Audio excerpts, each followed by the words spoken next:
Welcome back to the roundtable, guys. Good to see you again. Thanks of you who joined me on TikTok Monday night at 8 o'clock. We're going to do that pretty regular. Right now, we're going through the 12 steps of Alcoholics Anonymous. We've already done 1 and 2. We're going to do 3 this coming Monday. Episode-wise, the episodes are probably going to be coming out every other Thursday for right now. My schedule's kind of changing with some things going on at home. I'll be doing some stuff on the road, so that'll be kind of cool. And I'll be releasing all the new branding this week. So let me know what you guys think. Get a hold of me on Instagram, any of those social medias, and let me know what you're thinking. Let's get at it right now. All right, tonight's topic. How do we approach decision making? In addiction, out of addiction, what we've done, what we haven't done. Basically, this conversation is going to be, once again, about my experiences with bad decision making and motivations and all those types of things. So buckle up, kids. As always, Uncle Marky's going to tell you how he sees it. Now we're going to talk about small decisions, big decisions, little decisions, life-changing decisions, decisions based on money. Pretty much every type of decision you can think of, we're going to talk about. So how I made them in the past, and which decisions caused the most problems for me. Well, believe it or not, it wasn't the big life-changing decisions that caused most of the problems for me. Now, granted, I made a lot of bad decisions in my life, a ton of them. But it was really the day-to-day decisions that seemed to jam me up more than anything. Every day I was making bad choices, and small choices like drinking and driving. Well, not small. Drinking and driving is pretty big. Let me change that. But, drinking late at night and, going to the gym, drinking, going here, drinking, doing this, drinking, choosing to isolate, choosing to stay to myself, not return phone calls. All those types of things were the daily decisions that I made that were piss poor every day of my life. Common sense decisions like, am I going to shower today? Am I going to make food today? Am I going to eat today? Am I going to clean up my apartment today? I mean, these are things that, the normies and people that aren't in addiction take for granted because you make them every day without thinking about it. But then, someone like me in addiction, those questions and those decisions, they're not easy. It seems really silly and kind of asinine, but they just weren't. I just made a lot of bad decisions on a daily basis, and it's just the way I did things, right? So, ironically enough, bigger decisions, jobs, money, where to live, the things I was going to do to set up my career, like those things, I just chalked them up as being part of getting older. Part of maturing, like quitting a job without giving 2 weeks notice, or quitting this job to go to that job, or moving from this house to the next house. Or, when I was like 24, my apartment burned to the ground. So I had to figure out what I was going to do after that. And that came easy, but it was once I got in that apartment where the bad decisions were made, So today we're just going to kind of talk about some of the things that I've done and, how I got to where I got to. So from the age of 17 to 25, I literally chalked up all my bad decisions to just part of maturing and growing up. And, I'm talking like buying things I couldn't afford, living outside my means, running up debt, enjoying life, doing fun things, and sacrificing my mental health and my sanity and, more important things in my life to have fun. Now, you can do that when you're 25. It's okay to fart around and have fun and drink and do these things when you're growing up. But most people hit about 25 and they start to get their shit together. Me, 25 to 30, I was just getting warmed up. I was just starting to make a lot of bad decisions. I was just starting to really get on the drinking train and letting it influence every part of my life. I think I bought my first motorcycle when I was 30. And I bought that because I went through a serious breakup, and she hated the idea of me having a motorcycle. So I said, well, forget you. I'm going to go buy a motorcycle. So I bought that. Couldn't afford it, but I figured out a way. I was always good at figuring out how to pay for stuff. I figured out how to scrape together and get it done. You know, I would buy cars I couldn't afford, paying $600-700 a month for a car that was probably worth about 200, but I had like a 19% rate because I wasn't going to fold and I needed that car. Um, nice clothes, nice watches. I wore a little bit of jewelry back then, nothing crazy. And I thought I was making good money at the time. I was working 3 jobs for most of my like mid to late 20s into my 30s. I was working 3 jobs a week or 3 jobs a day, and I was making like 60,000 a year, and I thought that was good money. To me, at the time, that was good money. I think when I started driving a truck in 2001, my best year was $63,000. I was making $19 an hour, and back then that was ridiculously good money to drive a truck locally here in Pittsburgh. But now you're getting paid $35 an hour to do it, and it's like making $19 an hour because of all the inflation. But I think my best year was $64,000, and I was living like I was making 100 G's a year. That's just who I was, going out to the bars every night, going out on dates, spending a lot of money, going out of town, going on vacations, doing all the things that you do to have fun, but the things that normal people do when they have the money to do it, not when you're broke. I think I had my first motorcycle accident when I was around maybe like 29 or 30, somewhere in there. I wrecked the motorcycle. I went and bought another one. I wasn't even done rehabbing the first accident, and I went and bought another motorcycle. And then I wrecked that one. Now, granted, these weren't my fault. These were just things that happen when you're on the road. And I was sober both times, believe it or not. Never wrecked a motorcycle when I was drinking. Never. I've always gotten in accidents when I was sober. So I bought a third motorcycle. Yeah, I went upside down in car loans, because I couldn't afford the car loans. But I was still spending money thinking I had it made, thinking I was doing well. So 33 years old comes around, and we're sitting right around $65,000 in debt between medical bills because I had changed jobs so many times. I didn't have health care when I wrecked. So I just, the one time I was ambulanced to the hospital, another time I just refused to go. And I just chalked up credit card debt and medical debt. And, that's not something that normal people do. That's not good decision making, and trust me, I'm going somewhere with this whole thing. When I became a cop in 2007, I had to file for bankruptcy. I was making like $14.50 an hour in the police academy. And I think my first year I was going to make like 48,000 or 50,000 full time. So like I had all this debt to worry about, and I didn't know what to do. So I was like, okay, I can file bankruptcy. It was a good decision. I said I made good decisions, bad decisions. This was another one of those times where just ironically enough, I just knew what to do, right? I didn't have to think a lot about these things. And it's another big decision in life, but I didn't have to think much about it. It just made sense to me, and, looking back on everything now I just turned 52 years old, looking back on everything now, I didn't know why I was making the decisions I was making. I didn't know why I was buying motorcycles. I didn't know why I was buying a new car every, 2 years.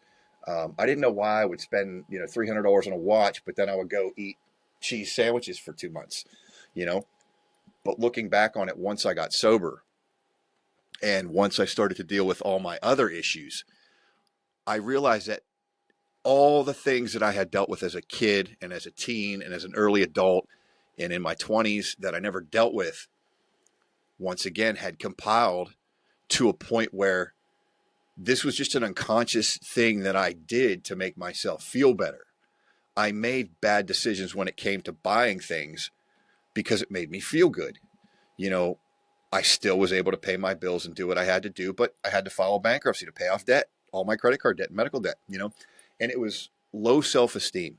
I had a very poor opinion of myself deep down inside.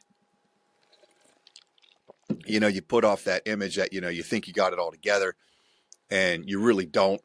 And inside you're just a hot mess. And that was me. I felt possessions were things that other people would see. And they would look at me and go, well, wow, look at that car he's driving, or look at that motorcycle. That thing's sick. Or, oh man, that's a really nice watch he's wearing. Or I love that shirt he's wearing. Like I got some attention for that. And it made me feel better about myself. Now, granted, that's a completely empty gratification, right? Like there's no substance to that. You can touch it, you can see it, you can feel it, you can hear it, you can smell it. Great. But it didn't do anything for me in here or me in here. So I always made these decisions because I had a reprise for a short period of time with my suffering and my isolation and all the things I was going through. I had like a moment of happiness, a moment of joy where I felt really good about it. I felt like I had accomplished something. So this became a pattern through life for me that when it came to money, I always, you ask my wife, ask anybody who knows me, I'm very good with calculating what I can spend, what I can't spend, how much I have in the bank, how deep we can go into the accounts. And, I finagled getting this house when I wasn't the greatest in financial, straits, but I still found a way to make it work. I'm good at that because being on my own since I was 17, I had to be good at that. Like I had to learn how to support myself because I wasn't getting help from anybody else. And I'm not saying I'm the only one that's ever had to do that. Like, listen, I never claimed to be an exception or a special person, but that's just me. Right. So, I was always trying to impress people, and that was influencing my decision making. That was making me make poor decisions, just say monetarily, poor decisions in order to gain attention from other people. And that's not the only place I made poor decisions. Like I said, I think when I applied for the city of Pittsburgh Police Department, I had like 40 some jobs and I was only 33 and I graduated college at 24. So do the math, 9 years, 44 jobs. That's like 5 jobs a year. That's insane. Like nobody does that.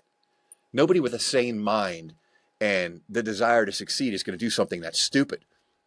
I lived in probably about the same number of apartments and houses in the same time frame because I always did what I had to do so I could have the money to enjoy the money no matter what it cost me in any other aspect of my life. It didn't matter because by this point, by 30, my drinking was off the chain. Like I was I was a full-time drinker every chance I got. So, my decision-making process became one of emotional origin. My origin story was I didn't have anything. Growing up, I didn't have a lot. My parents did their best. My stepdad was an amazing man. He took care of us. But when I got on my own at 17, it was like, hey, listen, kid, this is all about you now. You got to figure it out. And, I'm proud of making it, but I'm also ashamed of the way I made it. The way I did things. It could have been done in a much better way. I probably would have saved myself about 10 years, maybe 15, if I wouldn't have been an idiot. And I wouldn't have been living in the drink and suffering with the undiagnosed mental health issues and just taking care of myself. It's funny. I was fit, right? Like I was always in good shape, but the outside of the temple looked great. But the inside was a Section 8 housing complex that was on fire. The inside of my body was just a total trash can, and all these things just continued to go in this direction from the time I was 17 on. Every time I would have a manic meltdown, and I didn't know that's what they were at the time. I just knew that I was struggling and I was having a bad day or I wasn't doing well. Or at the time I didn't know it was anxiety because I didn't go to a doctor and ask anybody what's wrong with me. But every single time I had a breakdown, I'd buy a brand new car. I'd buy a motorcycle, PlayStation. I'd buy a new stereo. I'd buy whatever I wanted to. I'd buy skis. I bought a bow and arrow one time. It was like $700. I never shot one in my life. I never went hunting. I just was like, hey, this looks like fun. And I got $600 in my bank account, or I can charge $600 on a credit card and then put it to a 0% credit card and then just keep rolling it over and rolling it over and rolling it over. So I bought a bow and arrow. Like, there's no reason. And I went hunting once. I shot a deer. I got a ticket for discharging a firearm within the city limits. And I almost threw up gutting a damn thing. And I stopped hunting like after that. And the thing sat there for like 7 years before I gave it to my nephew. But like stupid purchases. But it made me feel good. Inside, it made me feel better about my station in life and about what I was dealing with. It didn't connect. The dots didn't come together. You know that thing where you see the bouncing ball going across the screen? What didn't connect with me until, I went to rehab and got sober and got diagnosed with PTSD, depression, and anxiety. All these things were going on for like from 17 to 49. I mean, come on, kid. That's a long time to be making shit decisions and doing it over and over and over and over and over again. And just thinking that's okay and that's fine. Like, this is the way people live, So these material things help me fill a void where the emotional disconnection was, where the poor mental health was, where the anxiety was, where the depression was, where the lack of belonging to a group, not feeling loved, not feeling like I was good enough for anybody because all my relationships like exploded in my face. All these things were going on. So I just kept making these types of decisions because they were emotionally tied to my well-being. Now think about that. Emotionally tied to my well-being. Us as alcoholics and addicts and people dealing with mental health issues, we spend 99% of our time in an emotional prison where everything we do is based off of emotion. We literally lose the ability to think with a logical brain and reason things out to a logical conclusion and then make the most reasonable decision and follow that into action. What we do is we have an emotional response, and then we've tied a behavior to that emotional response, which for me was drinking. If I got mad, if I got sad, if I got depressed, if I got, had a great day, like literally I drank for every reason. And this became the pattern. And this became the unconscious pattern for me, where every time I had a problem, every time something didn't sit well with me, anytime I had a little bit of friction in my life, the drinking would escalate and it would get worse. And that was just over and over and over again. So like I said, these little decisions, these daily mishaps that happen, these daily stressors that now I can deal with and look at them and go, yeah, that's dumb. Who gives a shit? I don't care. Example, I was driving in my car with my wife, in my truck with my wife last week, and some idiot driving a box truck decided he was going to get onto 376 from Bates Avenue at Bates Street down there in the city. And he just cut in front of like 7 cars and almost caused a pileup, and everybody's slamming on their brakes. And I just look at my wife. I'm like, I'm going to call the company. I'm going to tell them their driver's an idiot, and I'm going to let it go. 15 years ago, I would have chased this guy down. I would have drove up next to him. I would have been flipping him off and screaming at him, telling him to pull the F over. And I would have gotten out of the car and gotten his face, because that's what I did, because that was emotionally driven responses to a daily stressor that normal people can just deal with. So these things continued from the time I was 17 until, 49 when I got sober. Now, they haven't stopped. Don't get me wrong. None of this stuff has stopped. It's just that I've learned how to control myself a little bit better, because the only thing I can have control over is how I respond to something. Whatever stress or whatever input I'm dealing with, I can try to control how I respond. I can't control the stressor. I can't control the input. I can't control what anybody else does. But what I can try to control is how I respond and how I react.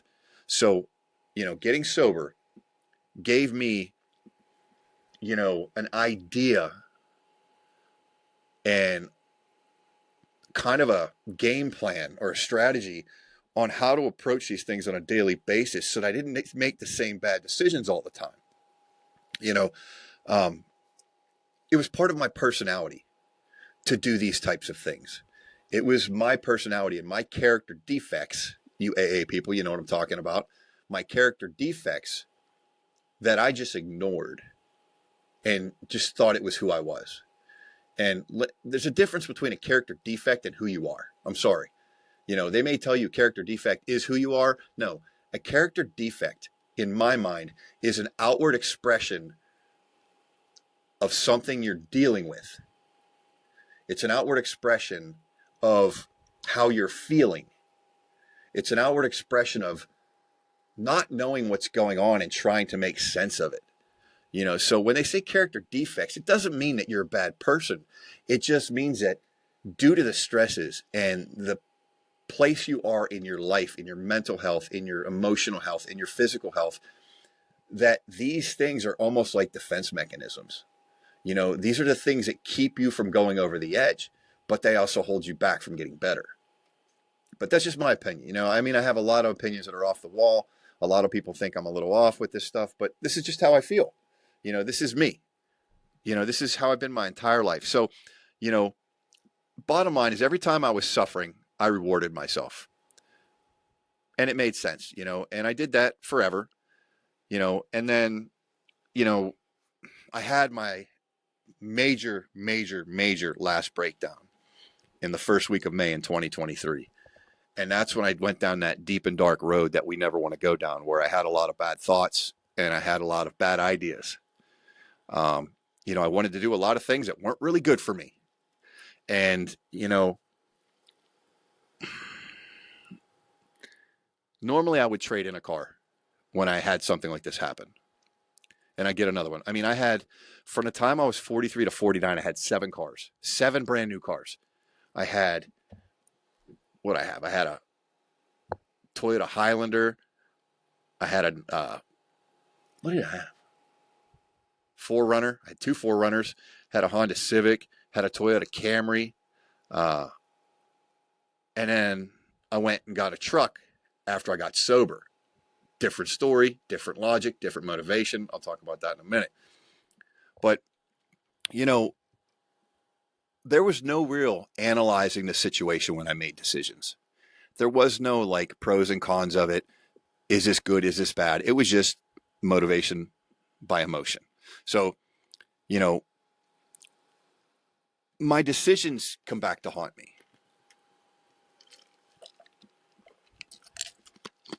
And, you know, one that really bothers me is the drinking and driving. You know, I can't take that back, but I just wish I never would have done that because, you know, being a reasonable adult and sober and thinking straight, like I put so many people at risk and I'm not even worried about myself. You know, I got into a lot of fights, you know, for no reason. I think my 40th birthday, I got in a big fight at a bar and, you know, it was just over nothing, you know, mistreating people, mistreating my relationships, mistreating my family and my friends. And, you know, that's something I can never get back. I can never get a second chance at that. You know, I've burned a lot of bridges in my lifetime. You know, I've always been the guy that when someone wasn't good for me, in my mind wasn't good for me, I just cut ties. You know, I stopped talking to my biological father when I was like 30. Didn't talk to him for 15 years until about 6 months before he died. You know, my mother, after my dad died, it's been 10 years since I talked to her. You know, they're not good for me. And the decisions I made were based off of my drunk brain, my emotional side. Now, looking back on it, would I have done the same thing with my father? I wouldn't have, because I later found out that a lot of things that happened weren't his fault, but that's neither here nor there. I wouldn't have done it because I would have thought of how he was feeling. You know, my dad had a rough go of it with my mom. You know, she did some shit that wasn't very good, wasn't very nice. You know, she pulled some strings and made some threats and put him in some bad situations where he had to separate himself. And it's not his fault. You know, the only thing that was his fault is I don't think he fought hard enough for me and my sister. But would I have ditched him for 15 years? No. My mother, I would probably do the same thing again, because mentally a relationship with her is not good for me. because it brings back too many bad memories. It brings back too many thoughts of what could have been, what should have been, what happened, how things went from here to here. So, do I talk to her once in a while? I think I've emailed her a couple times this year or last year, but we don't have a relationship anymore. I think we've just grown too far apart and our lives have gone in completely different directions. My mom was a big church person. She was a big church person, but it was, do this and you get rewarded, do this and God punishes you. Like it's good and evil, good and bad, do this or do that, heaven, hell, and that drove me away from the church for most of my adult life. And since I've been with my wife, I just finally went back to church. And I mean, I've been there 3 times in the last month, which is insane for me. I actually talked to the minister of our church about starting a men's group for addiction and mental health recovery.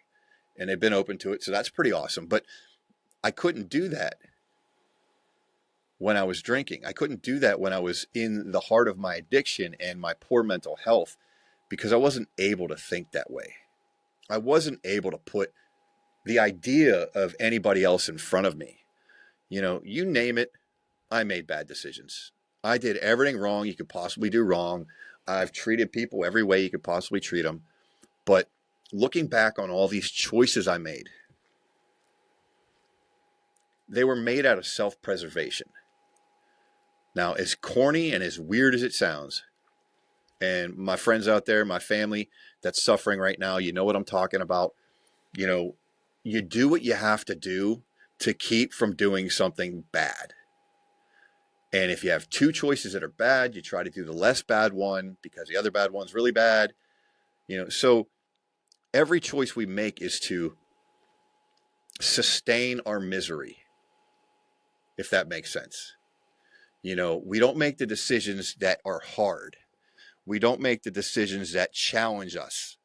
We make the decisions that are easy and that allow us to have that moment of self-gratification or that moment of success or that moment of quote unquote happiness that gets us through the next drinking binge or gets us through the next overdose. And I came first. I didn't care about anybody else. I was the most selfish, narcissistic prick you'd ever meet. And you can pretty much ask my friends that have known me for 30 years how much I've changed in the last 15 years. Most of them, I would say, probably hated me when I went to addiction. When I got to the end and ended up going to rehab, like they were like, thank God this asshole's finally doing something about his life, but all this time I was drinking like a lunatic. That was the only thing steady that I could depend on was my drinking. So I doubt I made very many important decisions sober. I would probably remember those if I did. But the only things that mattered were booze, money, women, and me. And that's all I cared about. Not in that order, but those were my priorities. It was all about me. It was all about filling a void in me that I didn't know I had and trying to eliminate the loneliness and the emptiness I felt by filling it with things that didn't matter, that things that were temporary, that were never going to work. And, I'm okay with that now. Going through my treatment and, I'm coming up on 3 years clean, May 5th. I'm okay with what I've done. Now, I'm not proud of it. I'm not happy with the things that I did. But,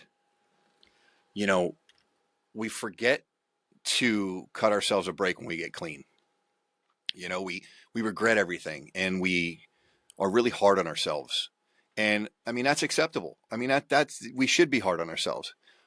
But there's a difference between beating yourself up and becoming self-aware of who you are as a person and what makes you tick.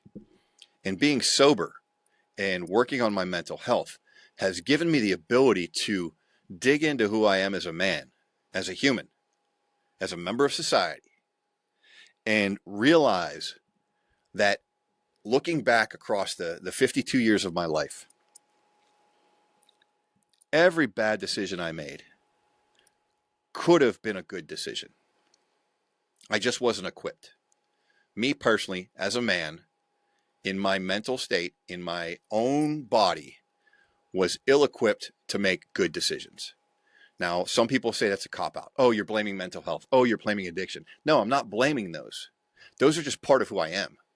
You know, the reason why I made bad decisions was because I chose to make these bad decisions because I didn't see any other way. I didn't see how to get through each day and worry about anybody else. I was just selfish. And I mean, that's one of the hardest things I've had to learn about myself is how selfish I was and how narcissistic I was and how evil I could be as a human, you know, and those are the things I regret, you know, but I've come to terms with the fact that I made these decisions and I did these things because I chose to do them based off of the environment, the emotional mindset, the mental state, and the physical state I was in, which were deteriorating at a ridiculous rate. And I was living off of emotion, and I just did what I had to do to get through each day. Right, wrong, bad, indifferent. No excuses. I made bad decisions. I hurt people, and I can never change that. But as a person in recovery, what I have to do is face these things and own up to my part in these disasters. And I've tried to make amends to the people I can. You know, I mean, that's part of the AA plan, man. You gotta say you're sorry and not expect anything back. You know, if you say you're sorry to somebody and they spit in your face, you just say, okay, thank you, and you walk away. I mean, that's what I deserve from some of these people. You know, so he said, I'm not proud of these things. You know, I'm not reliving glory days by any means. I mean, this was the deepest, darkest bullshit I've ever gone through. You know, but not being proud of my actions. You know, treated people like shit. It's just what I did. And I never took any responsibility for my actions in all those 49 years. It was always somebody else's fault. Somebody else caused me to do that. Somebody else did something to me, so I did this. You hurt my feelings, so now I came after you. You gave me a dirty look in a bar, so now I went over to you and I was like, let's go, mother. Let's go. Let's get it on. You know, anything that I had to do to preserve myself and my opinion of who I was, which looking back on it, that opinion was such shit. It was so disgustingly wrong. It was just wrong. It wasn't who I was. It's how I acted. You know, I'm learning that I'm a better person than what I've shown people in the past. And I think that's a big thing we all learn when we go into recovery is that, you know, we may be sick, we may be suffering, but we can get better. You know, we can take the steps to be healthy and be good humans and be productive in society and treat people with respect and empathy and sympathy. You know, I just put my head down and I kept on going. You know, no matter who I hurt and what bridge I burned, didn't matter. But, you know, one of the major reasons, if not the biggest reason, that I got to such a low point in May of 2023, it was shame, regret, embarrassment, sadness, you know, because of what I had done.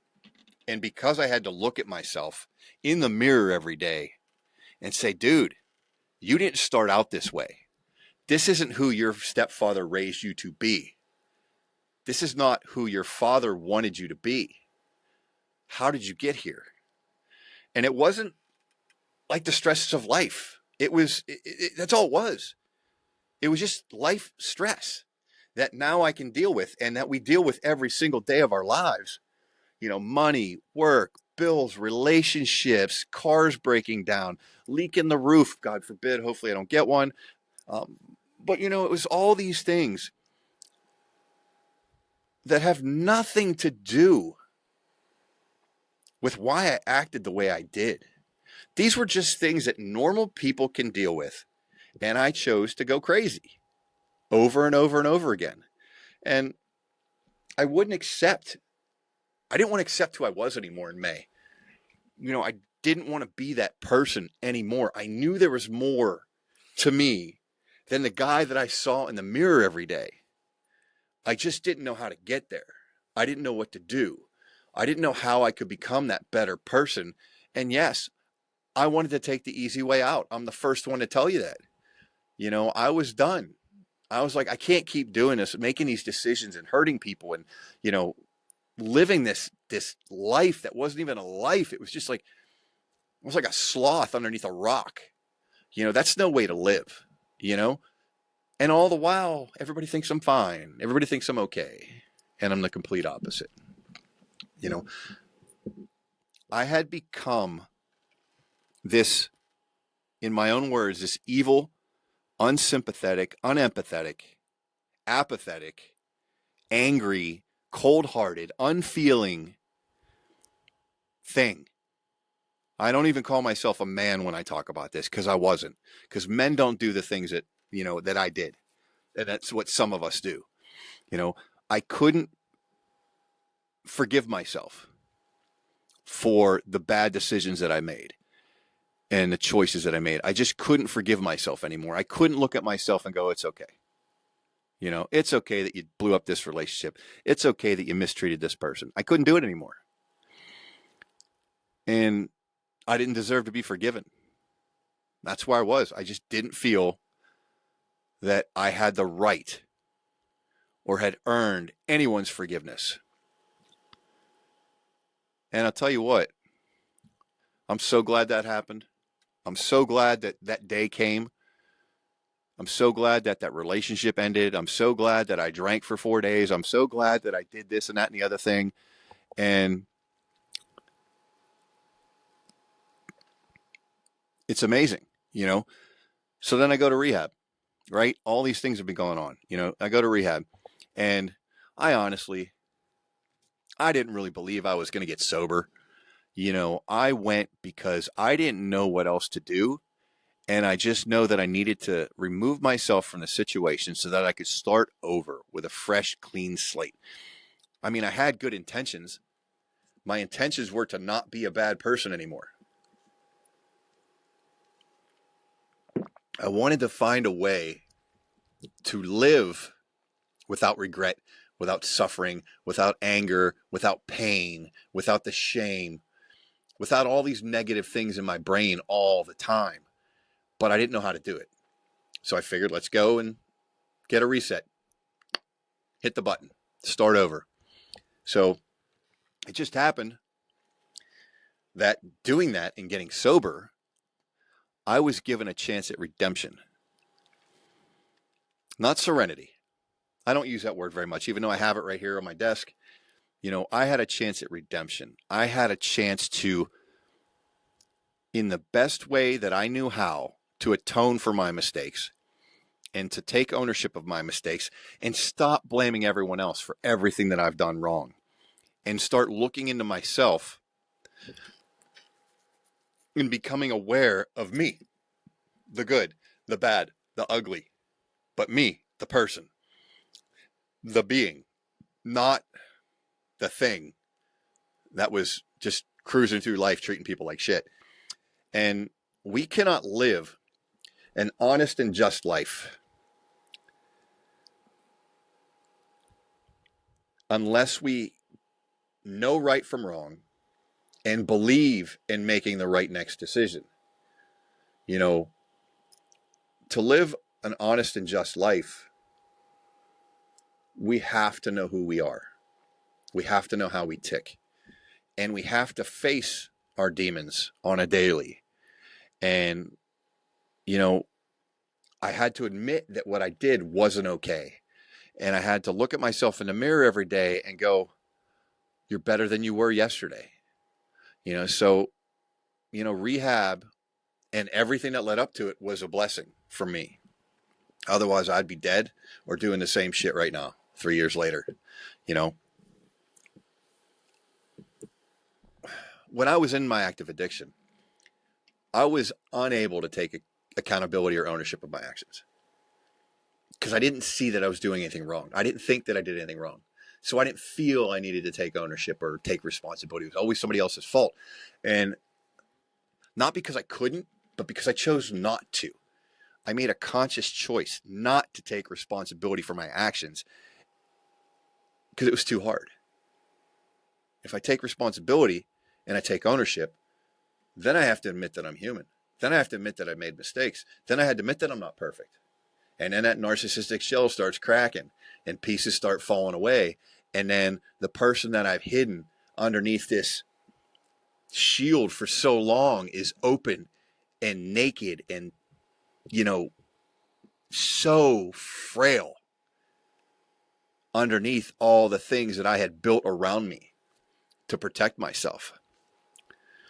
So, getting sober, a lot of crying, a lot of confessing my wrongdoings, a lot of asking for forgiveness, admitting that I made bad choices and I was wrong, and not just because of alcohol. Once again, all these choices were conscious decisions. I am not going to sit here and be the one that says, you know what, it was because of the alcohol. It was because of the mental health. Are they a factor? Yes, 100% they are a factor. But I was a coward. And I chose the easy way out, and I chose to put myself first. That's on me. And I think that's something a lot of us are afraid to admit. We hide behind addiction is a disease. Addiction is an illness. Well, so is herpes. But you can live with it. You still make good decisions. Wear a condom when you have sex. Take your pills. If you have a breakout, don't bang anybody. Like, seriously. You can still make good decisions. Why is it any different with alcohol? Why is it any different with poor mental health that we are unable to make good decisions? It's not. We choose not to make good decisions. And I think that's something that's really hard for us to admit as a whole. I know it was for me. And I think once we get past that barrier where, the walls start to come down and we start to break our armor apart and start realizing who we are as a person inside of all the bullshit, that's when the real changes start to happen. And,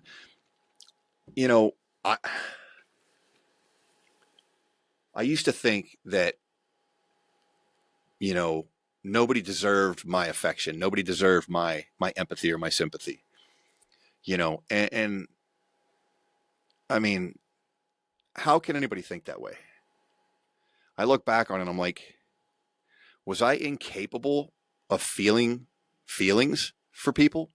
Was I incapable? Like, I don't honestly think I ever truly was in love in my lifetime with anyone except for myself. I said I love people, but for the first time in my life with my wife, Shelly, I am in love with the person that she is. Like, I am truly 100% dedicated to that woman, and I will die for her, and she comes first. End of fucking story. Excuse my language. But that's true love. We can have an argument in a car, and then I poke her in the stomach, and she starts giggling, and we're okay. Because nothing is serious enough to break us apart. Nothing is serious enough to make me ever want to intentionally hurt her like I did other people. And when you get to that point in your life where you're able to say, you're first. Whatever I have to do for you, I'll protect you. I'll take care of you. Whatever we need to do, I'll do it. That's love, man. And there's nothing better. There's nothing better in the world than loving someone with your whole person, your whole being, and never being afraid, except of losing that person. I'm going to live forever because I just never want to lose her. She can't outlive me. She's 12 years younger than me. Forget that. I'm going to outlive her. And I'm going to stuff her, and we're going to put a little, get a taxidermist, and we're going to stick her next to the bed, and I'm going to say hi every morning. And, but that's just me. But back to the story that I digress to every time we talk. Many of you sit here and you probably think I'm a coward and a cop-out and full of shit, which is fine. I mean, I don't do this to make you happy. I do this because I'm hoping one of you takes something I say and it helps you in some way, shape, or form so that you don't have to do all the dumb crap that I did and make all the mistakes that I made. But, once again, getting sober and getting diagnosed with PTSD, anxiety, and depression it didn't fix anything, because these were all internal issues. These were all problems that I've had my entire life. You know, I can't pinpoint a moment when something clicked or cracked or broke. I was always broken. You know, it just took me 49 years to be done being broken. And it allowed me to experience some miracles in my life. And coming from me, the guy that isn't the most religious, well, I'm not religious at all. I'm becoming spiritual, but we'll talk about that in another episode. A couple things happened that I consider to be miracles for me. One is I now understood on a base level of who I was inside and what made me tick and why I made the decisions I made. And like I said, my origin story, you know, it is what it is. But, you know, I was able to finally accept and forgive myself so that I could grow and get better and get healthy and treat people better. And listen, 49 years of my life was shit. I'm hoping I got another 50 at least to do better things with my life and to treat people better and to be a better man, a better husband, you know, a better friend, a better coworker even. But, you know, being able to find out who I was, that's a miracle, because I never would have done that drinking. You know, I was given the ability to take ownership of my wrongdoings. And the longer I remain sober and the longer I work on my mental health,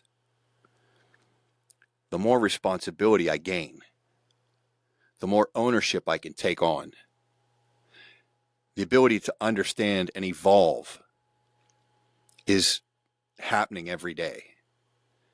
And yes, I fall backwards sometimes. I make mistakes. You know, I piss my wife off where she wants to stab me in the neck, you know, but at the end of the day, we're always back to each other.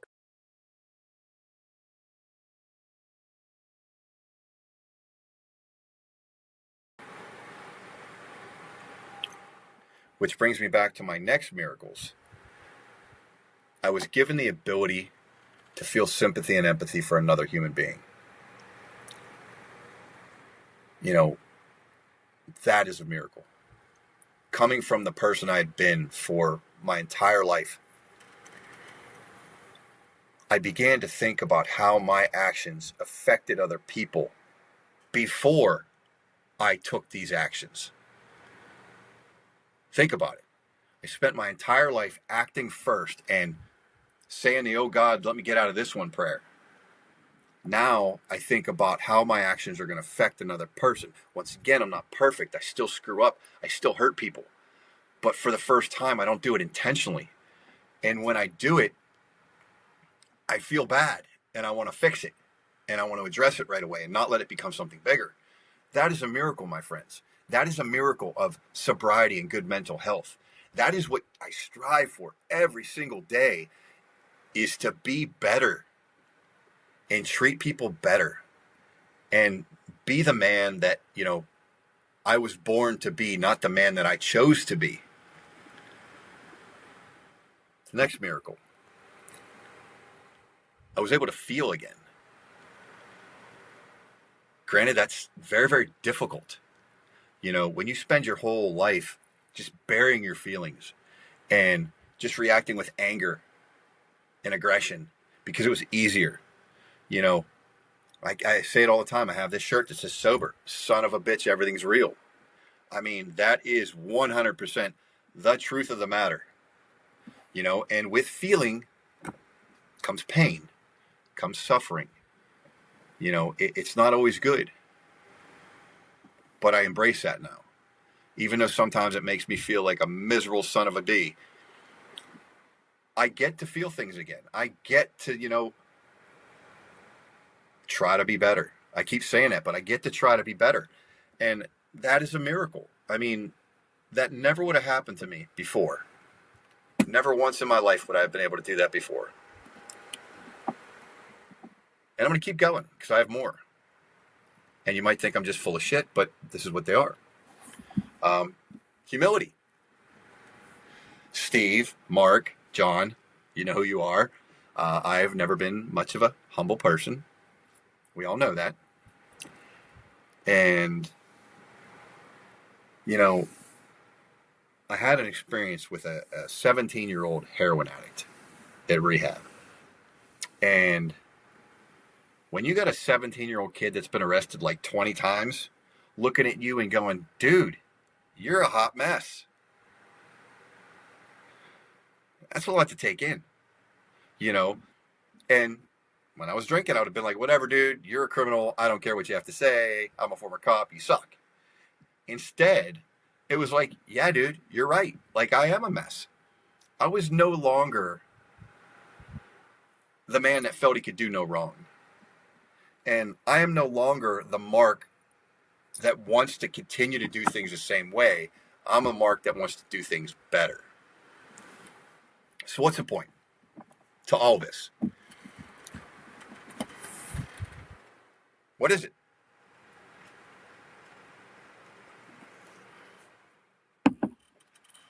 The point is that disease or no disease, addiction, poor mental health will take your humanity away from you. It will take your happiness. It will take your joy.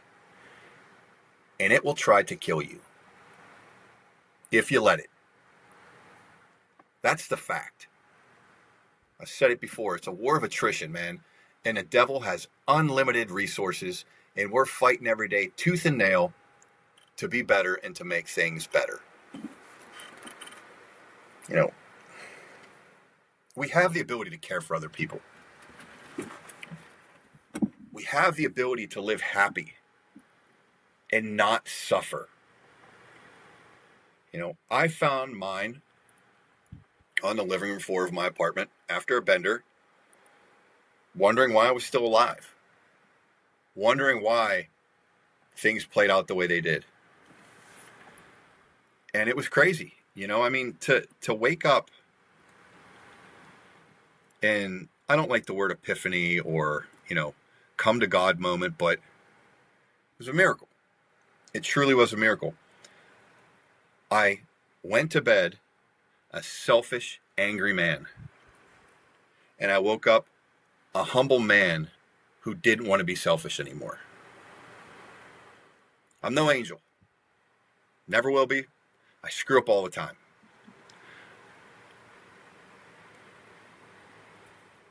But now my screw ups don't happen as often. And they're not as big. And, you know, I'm not hurting other people all the time. And I'm not doing it intentionally. And 3 years into sobriety, for me, it's simple. There's a simple way for me to continue to work towards being the man I want to be.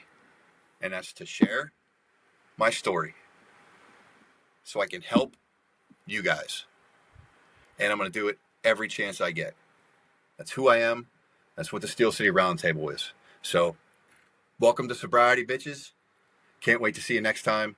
And check me out Monday on TikTok, 8 p.m. Eastern Standard Time for another Roundtable Talks. Love you guys.